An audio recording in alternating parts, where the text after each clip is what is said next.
Good morning student, welcome to my channel. ICISE coaching क्लासेसमध्ये मी आपले सर्वांचे हार्दिक स्वागत करतो. विद्यार्थी मित्रांनो, मी आपणास इयत्ता 8वीचे गणित शिकवत आहे. त्यामध्ये आपण प्रकरण सुरू केलेले आहे चक्रवाढ व्याज, म्हणजेच हे प्रकरण आहे 14वे आणि सराव संच 14.1 आपण चालू केलेला आहे. त्यामध्ये आपण 1, 2, 3 म्हणजे जवळपास म्हणजे जे ते बॉक्स दिलेला होता त्याच्यातले 3 उदाहरणं आपण बघितलेले आहेत. आता हे दुसऱ्या नंबरचं जे उदाहरण आहे तर ते आहे समीर रावांनी एका पतपेढीतून दसे 12 रुपये दराने 3 वर्षासाठी 12,500 रुपयाचे कर्ज घेतले आहे. तर त्यांना तिसऱ्या वर्षाअखेर चक्रवाढ व्याज आकारणीने एकूण किती रुपये परतफेड करावी लागेल. तर यांनी हे या पद्धतीनं प्रश्न विचारलेला आहे. आपल्याला माहिती दिलेली आहे. त्या माहितीच्या आधारे आपल्याला काय करायचं आहे, ही माहिती अगोदर सुरुवातीला लिहून घेऊ आपण. तर मुद्दल किती घेतलेला आहे बघा. मुद्दल म्हणजे पी म्हणजे प्रिन्सिपल किती आहे. मुद्दल 12,500 रुपये. आणि त्यानंतर काय दिलेलं आहे आपल्याला, मुद्दल नंतर मुदत दिलेली आहे. मुद्दल नंतर त्याचा दर, व्याजाचा दर किती आहे. व्याजाचा दर म्हणजेच आर किती आहे 12 रुपये. आणि त्यानंतर दिलेली मुदत तर ते किती वर्षासाठी घेतलेलं आहे, 3 वर्षासाठी.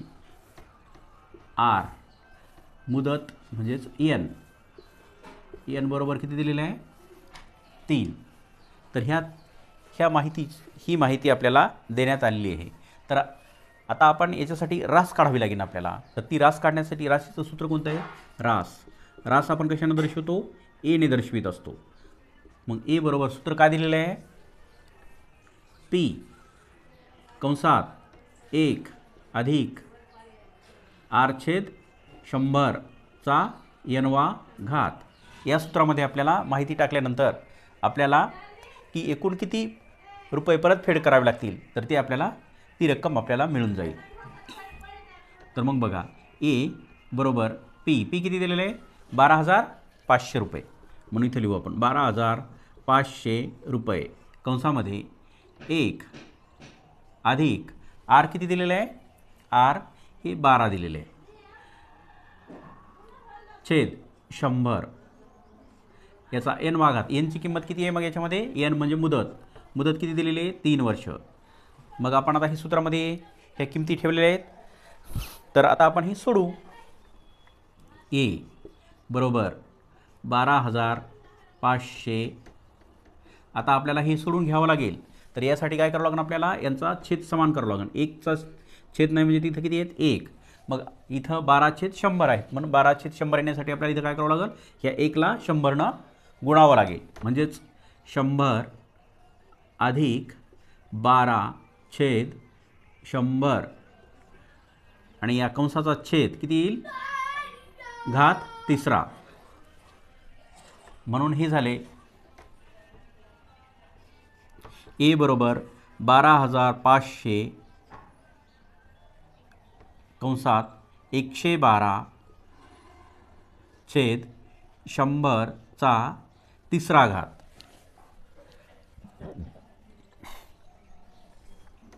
मग ए बरोबर आपण असं लिहू 12,500 बरोबर गुणिले, मग आता हे 112/100 हे आपल्याला 3 वेळा लिहावं लागतील 3 घात असल्यामुळं. 112/100 गुणिले 112/100 गुणिले 112/100 3 वेळा असल्यामुळं आपण 3 वेळा हे अंक लिहिलेला आहे. आता आपल्याला किती संक्षिप्त करता येईल ते संक्षिप्त करून घेऊ. हा शून्य कटला, हा शून्य कटला, हा शून्य कटला, हा शून्य कटला. आता इथं राहिले 125 आणि इथे 100 आहेत, इथं सुद्धा 100 आहेत. दोन्ही ठिकाणी 100 राहिलेले आहेत. म्हणून आपण आता याला आपण कितीने देऊ शकतो भाग, 25नं. 25 चौक 100 आणि 25 पाचा 125 म्हणून इथं 5. बरोबर. तर मग आणखी आपण याला संक्षिप्त करू शकतो. 5 5 एक 5, 5 दोन्ही 10 म्हणजे 20.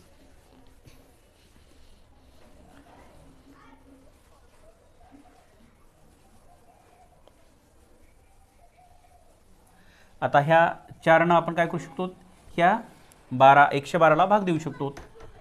4 एक 4, 4 दोन्ही 8, किती राहिले मग 3, 4 8 32, 4 8 32, बरोबर.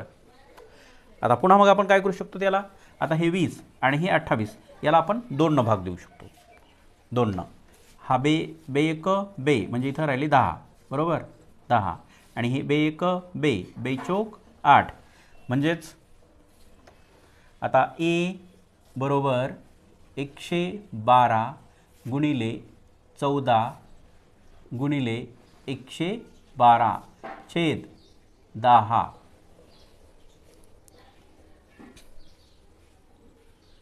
तर याचा जर गुणाकार केला तर याचा गुणाकार किती येतो, याच्या नंतर बघा. तर या संख्येचा गुणाकार केल्याच्या नंतर हा गुणाकार जे आहे तर हा गुणाकार येतो 17,05,616, 17,05,616 छेद 10. या वरच्या अंकाचं 112 14 गुणिले 112, तर याचा गुणाकार केल्याच्या नंतर आपला येतो 17,05,616 रुपये. तर मग आपल्याला काय करावं लागेल, आता आपल्याला हे 10 असल्यामुळं आपल्याला ह्या एका उजवीकडून एकावर आपल्याला दशांश द्यावा लागेल. एक अंक सोडून आपल्याला दशांश द्यावा लागेल. म्हणजेच काय होईल, ते ए बरोबर 17,561.6 म्हणजेच 17,561 रुपये. हे काय झालं, ही झाली रास. तर आता आपल्याला काय सांगितलं त्यांनी, याच्यावर आपण शून्यसुद्धा देऊ शकतो, 17,561 रुपये. तर 3 वर्ष अखेर, तर ए बरोबर एवढं आलेलं आहे. तर आपल्याला सांगितलं 3 वर्ष अखेर एकूण परतफेड काय विचारलं त्यांनी, व्याजासह चक्रवाढ व्याजासह एकूण रक्कम किती परत करावी लागेल. म्हणून ही एकूण रक्कम जी आहे ए म्हणजे रास, तर एकूण रक्कम किती झालेली आहे 17,561 रुपये. तर इथं लिहू आपण समीर रावांना 3 वर्षाअखेर 3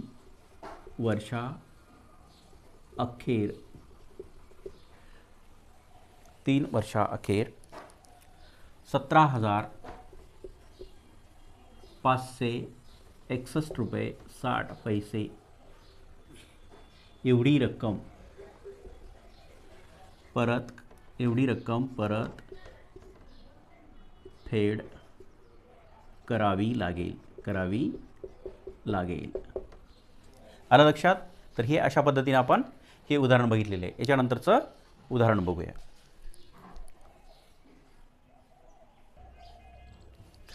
तर शलाखाने व्यवसाय सुरू करण्यासाठी दशे 10.5 दराने 8,000 रुपये घेतले, तर 2 वर्षानंतर कर्ज परतफेड करताना चक्रवाढ व्याज आकारणीने तिला किती व्याज परत करावे लागेल. तर तिनं मुद्दल किती घेतलेलं आहे, 8,000 रुपये घेतलेले आहे.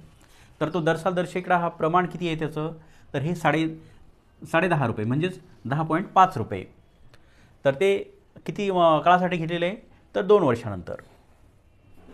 तर त्यात विचारलेलं आहे की चक्रवाढ व्याज तिला किती द्यावं लागेल. तर मग त्यासाठी सुद्धा आपल्याला काय करावं लागेल, तर मुद्दल म्हणजेच पी बरोबर 8,000 रुपये. त्यानंतर मुद्दल नंतर मुदत आणि व्याजाचा दर किती आहे, दर म्हणजेच आर बरोबर किती आहे 10/2 म्हणजेच 10.5 आणि मुदत म्हणजे एन बरोबर किती 2. तर एवढ्या बाबी आपल्याला दिलेल्या आहेत.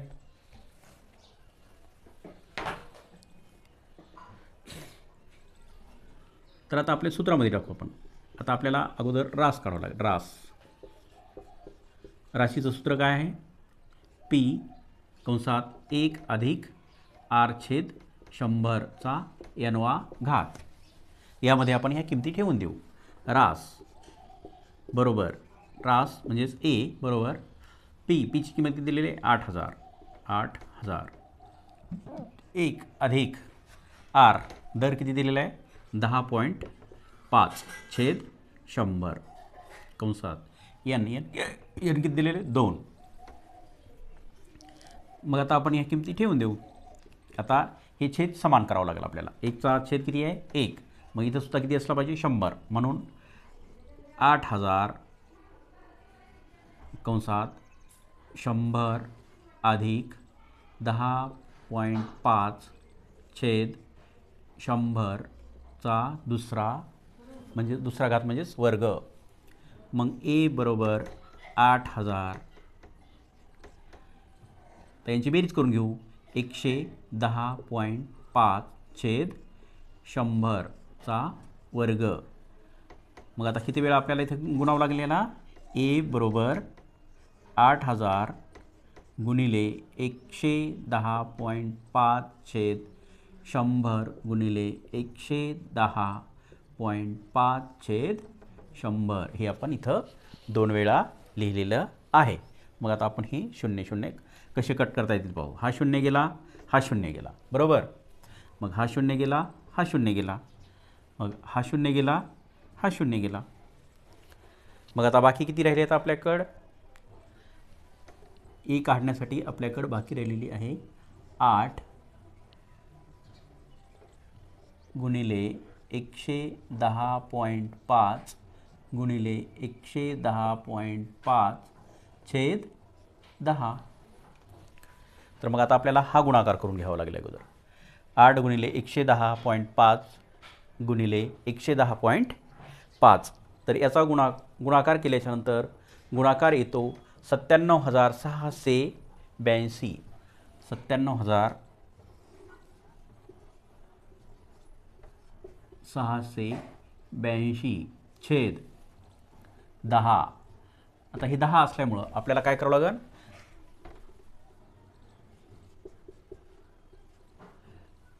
हे एक अंक सोडून आपल्याला दशांश द्यावा लागेल. म्हणजेच ए बरोबर 9,768.2. तर ही एकूण मिळाली आपल्याला रास. तर आता आपल्याला विचारलेलं आहे की चक्रवाढ व्याज किती परत करावे लागेल? चक्रवाढ व्याजाने किती व्याज परत करावे लागेल? यासाठी आपल्याला काय करावं लागेल आपल्याला? तर ही जी रक्कम आहे तर चक्रवाढ व्याजाचं सूत्र काय आहे? रास म्हणजेच ए वजा प्रिन्सिपल म्हणजेच मुद्दल. ह्या राशीमधून मुद्दल ज्यावेळेस काढलं त्यावेळेस आपल्याला चक्रवाढ व्याज मिळून जाईल. मग काय रास किती आहे? 8,000. 8,000मधून आपल्याला किती? पी जे आहे तर पी आपल्याला ए अगोदर काय लिहावं लागेल? रास किती आलेली आहे आपली? 9,768.2 मधून आपल्याला 8,000 वजा करावे लागतील. 8,000 त्यावेळेस आपल्याला काय मिळेल? चक्रवाढ व्याजाची रक्कम मिळून जाईल.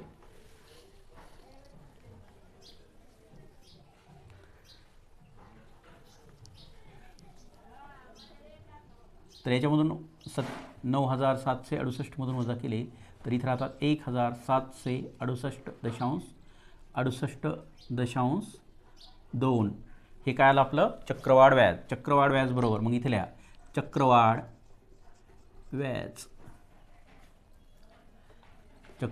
व्याज बरोबर 1,768.2 एवढे रुपये व्याजासह परत करावे लागतील. शलाखाला एवढी रक्कम परत करावी लागेल. मग इथं लिहू शकतो आपण एक वाक्य लिहायचं. शलाखाला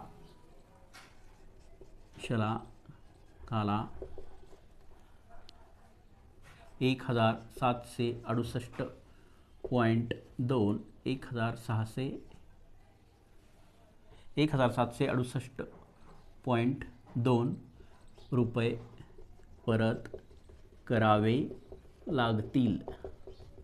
ओके, आले लक्षात तुमच्या? या पद्धतीनं हे गणित सोडवायचं आहे. तरी तुम्ही ह्या व्हिडिओला जास्तीत जास्त मित्रांना नातेवाईकांना शेअर करा. त्याचबरोबर जे नवीन असतील त्यांनी चॅनलला सबस्क्राईब करा आणि कमेंट बॉक्समध्ये कमेंट लिहा. हा व्हिडिओ तुम्हाला कसा वाटला? Thanks for watching.